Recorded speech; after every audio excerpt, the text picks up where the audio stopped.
Hello दोस्तों। तो आज हम आगे का लेक्चर पढ़ेंगे। हमारे 4 लेक्चर हो चुके हैं, 3 लेक्चर हो चुके हैं नंबर सिस्टम के। आज हम चौथा लेक्चर पढ़ेंगे, आगे से स्टार्ट करेंगे। तो कुछ इम्पोर्टेंट महत्वपूर्ण बात है। पहला, यदि दो संख्याएं x व y है, मान लेते कोई भी दो संख्या है, हमने उनको मान लिया x और y, जो क्रमशः परिमेय संख्याएं व अपरिमेय संख्या है, यानी कि x परिमेय संख्या है और y अपरिमेय संख्या है, तो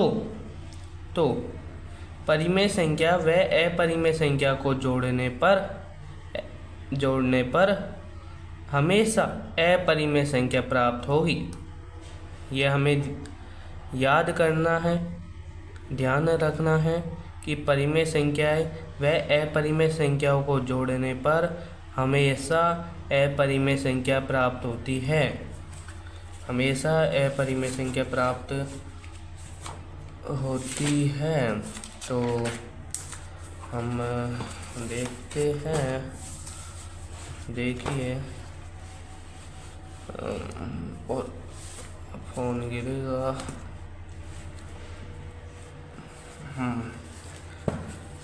x एक q है और वह x सदस्य है q का और y सदस्य है q डैश का। तो देन x प्लस y सदस्य होगा q डैश का। यह हमें याद रखना है, ठीक है। अब यदि परिमेय संख्याएं शून्य के अलावा, अब जो सेकंड बात हमें ये याद रखनी है वो देखें, परिमेय संख्याएं व अपरिमेय संख्याओं का गुणा, परिमेय संख्याएं व अपरिमेय संख्याओं का गुणा हमेशा अपरिमेय संख्या होगी, लेकिन एक कंडीशन है कि परिमेय संख्या शून्य नहीं होनी चाहिए। बस शून्य के अलावा सभी परिमेय संख्याएं, लेकिन शून्य नहीं होगी, 0 नहीं होगी, ठीक है। 0 नहीं होगी। 0 क्यों नहीं होगी, उसका एक कारण है। क्यों? अगर अपरिमेय संख्याएं हैं, अगर मान लेते हैं कि भाई x बराबर 0 है, जो कि एक परिमेय संख्या है, और y बराबर √2 मान लेते हैं। अब इन दोनों का गुणा करूँगा और हमें पता है कि 0 को किसी भी संख्या से गुणा करने पर हमेशा 0 प्राप्त होता है, और 0 एक परिमेय संख्या है जो कि इस बात का खंडन करता है। इसलिए हम बोलेंगे शून्य के अलावा सभी परिमेय संख्याएं व अपरिमेय संख्याएं तथा अपरिमेय संख्या का गुणा हमेशा एक अपरिमेय संख्या होगी, ठीक है। अब तीसरी जो बात है वो हमें याद रखनी है, परिमेय संख्याएं व अपरिमेय संख्याओं को घटाने पर हमेशा अपरिमेय संख्या प्राप्त होगी।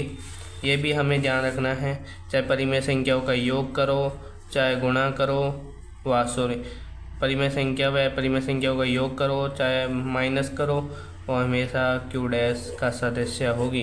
q डैश अपरिमेय संख्याओं का समुच्चय है, ठीक है। अब परिमेय संख्या व अपरिमेय संख्याओं को भाग देने पर हमेशा अपरिमेय संख्या ही प्राप्त होगी, लेकिन इसमें भी एक कंडीशन हो गई, शून्य के अलावा परिमेय संख्या शून्य नहीं होनी चाहिए, और शून्य नहीं होनी चाहिए, हाँ, क्योंकि शून्य होगी तो 0। और अगर हर में, बाय द वे, हर में तो होता ही नहीं है ना, हर में 0 होने ही नहीं चाहिए, नहीं तो इनफाइनाइट चला जाएगा, जो कि नहीं होगा, ठीक है। यह भी हमें याद रखना है। और अब हम आगे पढ़ेंगे रियल नंबर्स। रियल नंबर्स परिमेय संख्याओं व अपरिमेय संख्याओं का संगम होता है। परिमेय संख्याओं व अपरिमेय संख्याओं का संगम होता है रियल नंबर्स। इसे आर से व्यक्त करते हैं। जनरली हम ऐसे लिखते हैं, लेकिन जब हम आगे पढ़ेंगे बीएससी एमएससी लेवल तक तो इसको ऐसे लिखते हैं आर।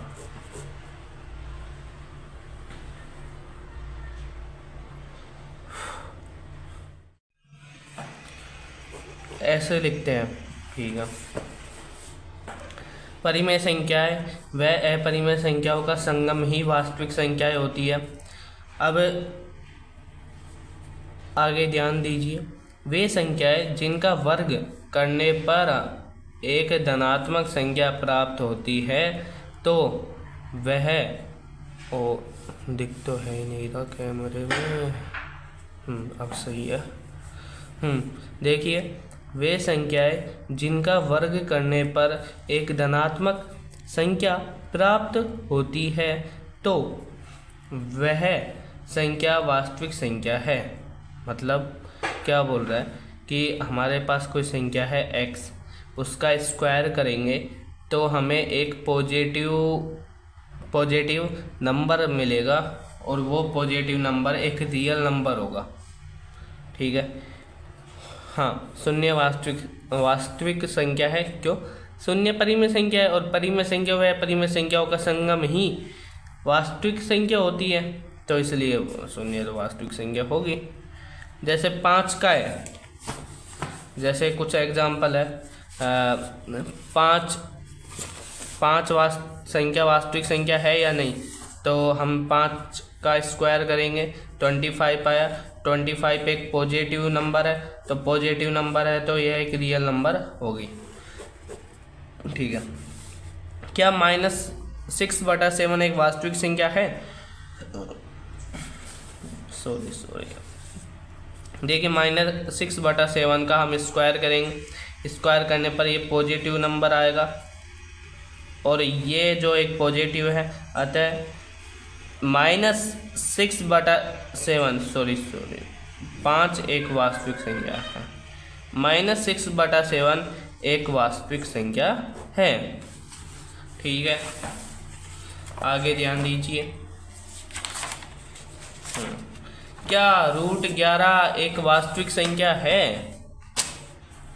एक वास्तविक संख्या है, तो हम देखते हैं।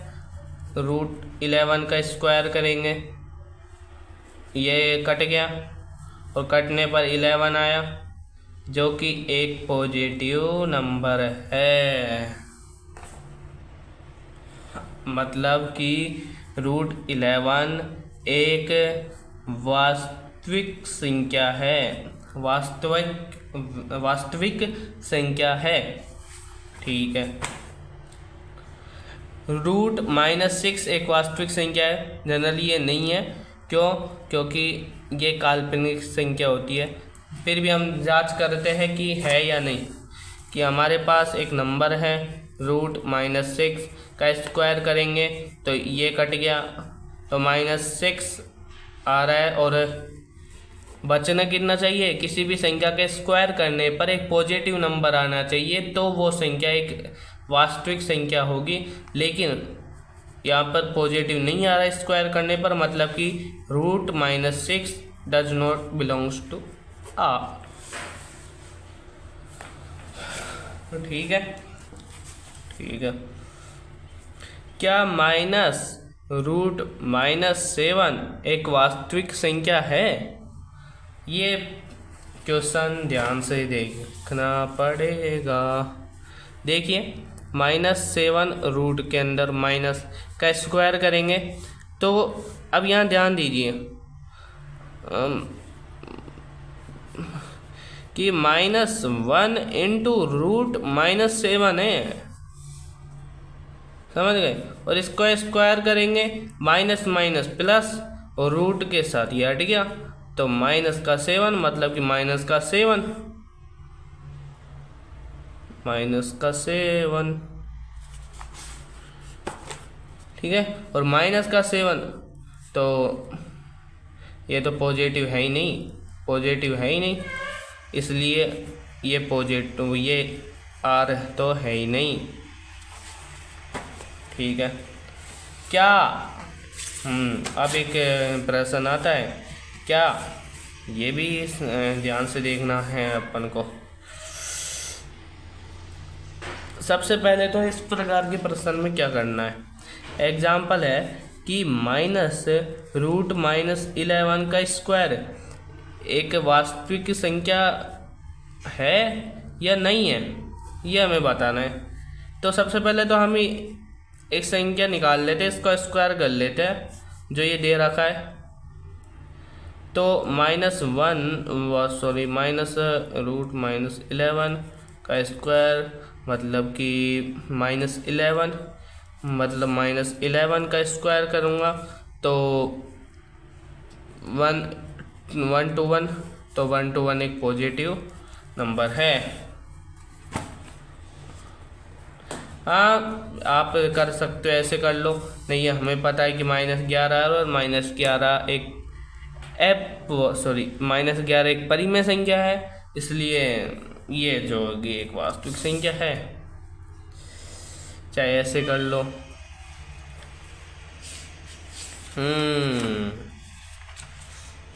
एक चीज़ आएगी जो आगे बताऊंगा, वो ध्यान रख। और अब ये वही बातें हैं जो हमने पिछली बार पढ़े, यदि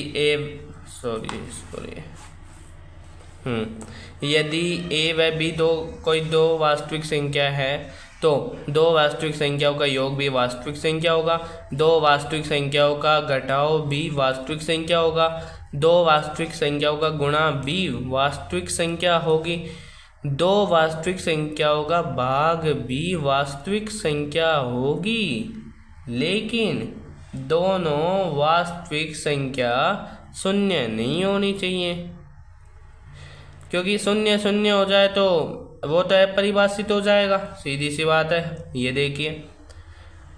और या हर में 0 नहीं होना चाहिए, और अगर हर में 0 हो जाएगा तो इनफाइनाइट हो जाएगा, और इनफाइनाइट एक वास्तविक संख्या होती नहीं है। इनफाइनाइट तो एक आइडिया, एक कॉन्सेप्ट है बस, ठीक है। और a की पावर भी वास्तविक संख्या हो भी सकती है और नहीं भी हो सकती, ये कोई ज़रूरी नहीं है, ठीक है। ये एग्जांपल देख सकते हो, a = -6, b = 1/2, तो a/b रूट के अंदर माइनस आ रहा है तो काल्पनिक संख्या है, 0 की पावर 0 है, परिभाषित हो जाएगी, a = 0 b = 0 है। तो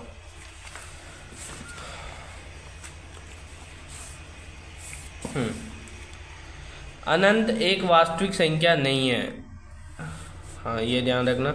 और कोई भी दो वास्तविक संख्याओं के बीच में अनेक वास्तविक संख्याएं होती है, ये भी ध्यान रखना, ठीक है। अब आती है इमेजिनरी नंबर, काल्पनिक संख्या है संख्या, या इसे हम अवास्तविक संख्या भी बोलते हैं, नॉन रियल नंबर्स, ठीक है। अब ये वही है कि वे संख्या जिनका वर्ग करने पर ऋणात्मक संख्या प्राप्त होती है तो वह संख्या काल्पनिक संख्या है, सीधी सी बात है। वास्तविक संख्या क्या है कि वे संख्या जिनका वर्ग करने पर पॉजिटिव नंबर्स प्राप्त होते हैं तो वो एक वास्तविक संख्या है, और वे नंबर्स जिनका स्क्वायर करने पर हमें पॉजिटिव नंबर्स प्राप्त नहीं होते, नेगेटिव नंबर्स प्राप्त होते हैं, तो नेगेटिव नंबर्स प्राप्त होते हैं तो वह एक इमेजिनरी नंबर है, ठीक है। क्या √-4 एक काल्पनिक संख्या है? बताइए, क्या √-4 एक काल्पनिक संख्या है?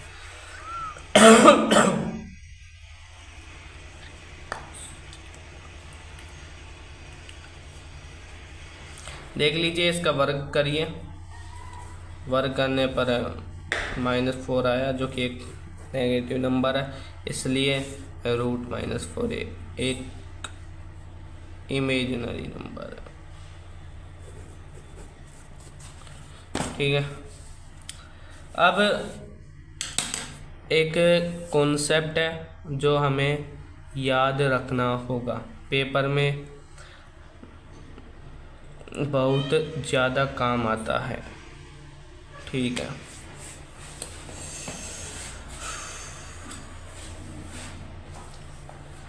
देखिए, काल्पनिक संख्याओं की यदि पावर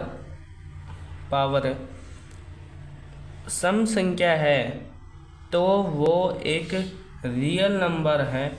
यदि काल्पनिक संख्या की पावर विषम संख्या है तो वो एक काल्पनिक संख्या है।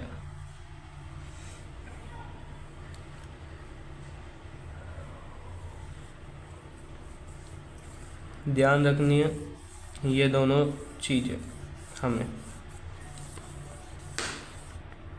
ये चीज़ें ध्यान रखनी है।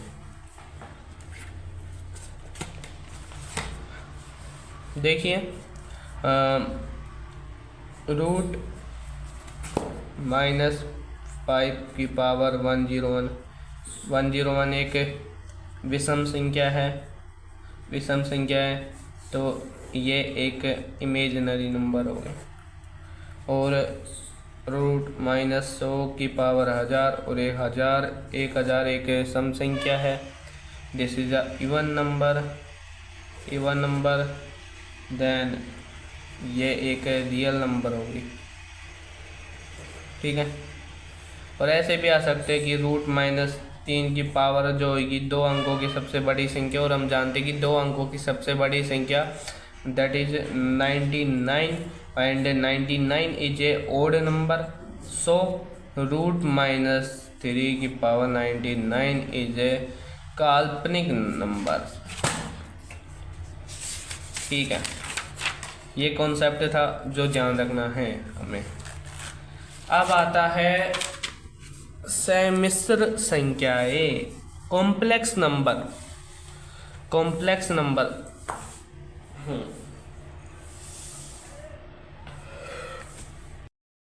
तो अब हम कॉम्प्लेक्स नंबर पढ़ेंगे।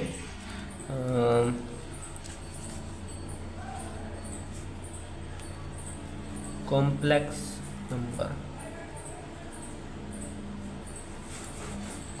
नंबर पढ़ेंगे। कॉम्प्लेक्स नंबर क्या होते हैं? देखिए, वे संख्या जो वास्तविक संख्या और काल्पनिक संख्याओं के संयोजन से बनी होती है, that is complex number.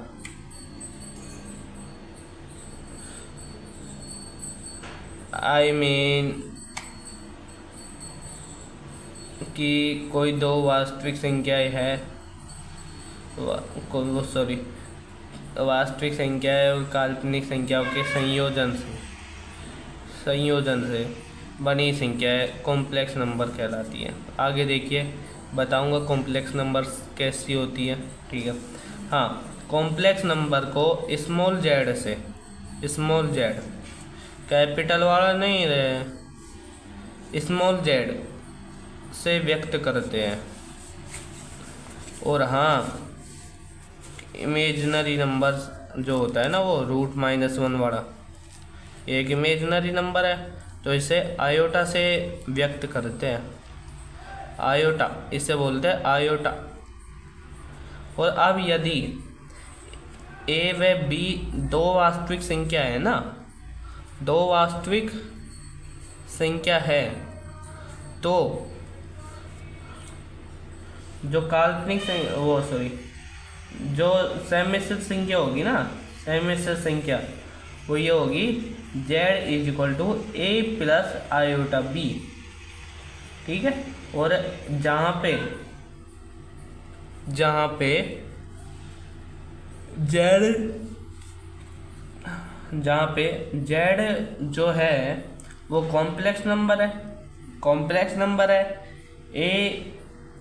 a and b is a real number and iota is a imaginary number, जो कि √-1 के बराबर होता है। ठीक है,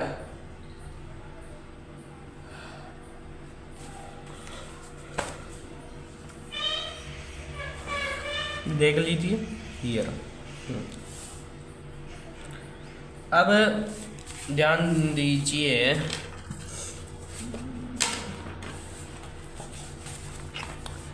जो वास्तविक संख्या है z = a + i/b में जो a है इसे वास्तविक भाग बोलते हैं। a को वास्तविक भाग और जो b है इसे काल्पनिक भाग बोला जाता है। वास्तविक भाग को r/e/z से व्यक्त करते हैं,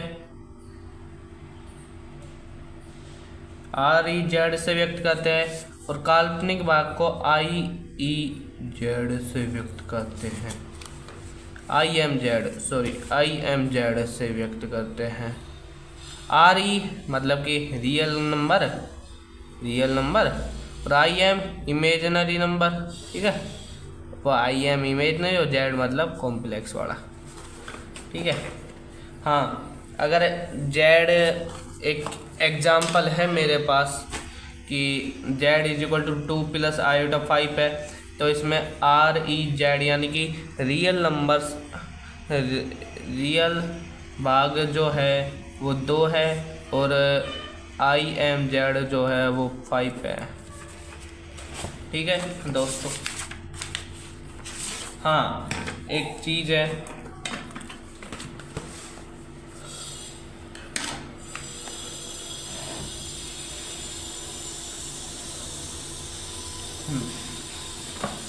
यदि दो सम्मिश्र संख्याएं हैं मेरे पास a + i/b और c + i/d, ये दोनों जब ही बराबर होंगी जब a = c हो तथा b = d हो, जब ही इक्वल होंगी, अन्यथा नहीं होंगी।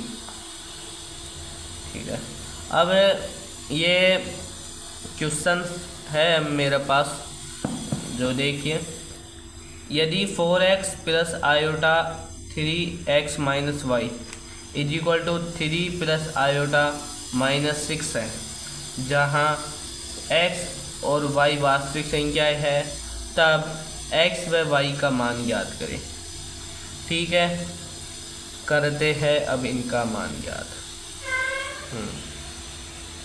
देखिए, क्वेश्चन में हमें जो दिया गया है वो दिया गया है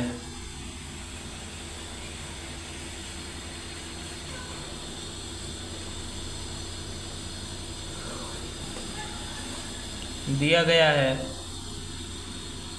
4x + i/3x - y = 3 + i/-6। हम इसका यूज करेंगे, इक्वल है तो मतलब कि रियल नंबर्स जो वास्तविक भाग है ना वो इनका बराबर होगा, वास्तविक भाग बराबर होगा मतलब, और वास्तविक भाग बराबर होगा मतलब कि 4x = 3 और x =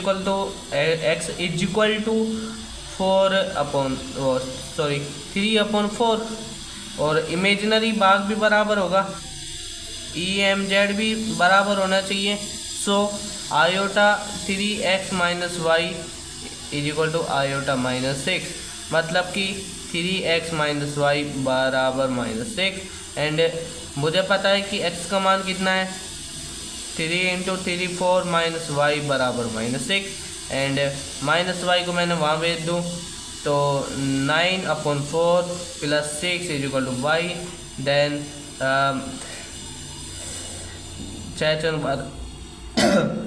24, 9 + 24/4 = y, and 24 and 6 33 4 33/4 = y।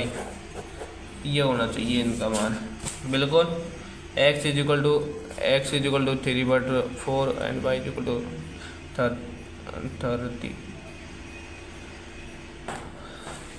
33/4।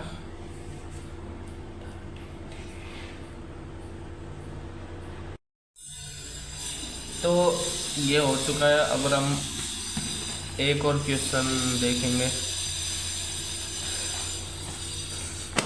ये बोल रहा है कि -√3 प्लस √-2 और 2√3 माइनस आयोटा को a प्लस आयोटा b के रूप में लिखिए। देखिए इसमें सवाल में कुछ नहीं, थोड़ा सा दिमाग लगेगा। क्या कि √-2 है ना, इसको ऐसे लिख लो बस भाई -1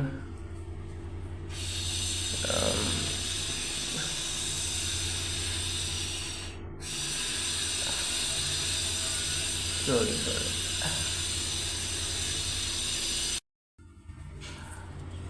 देखिए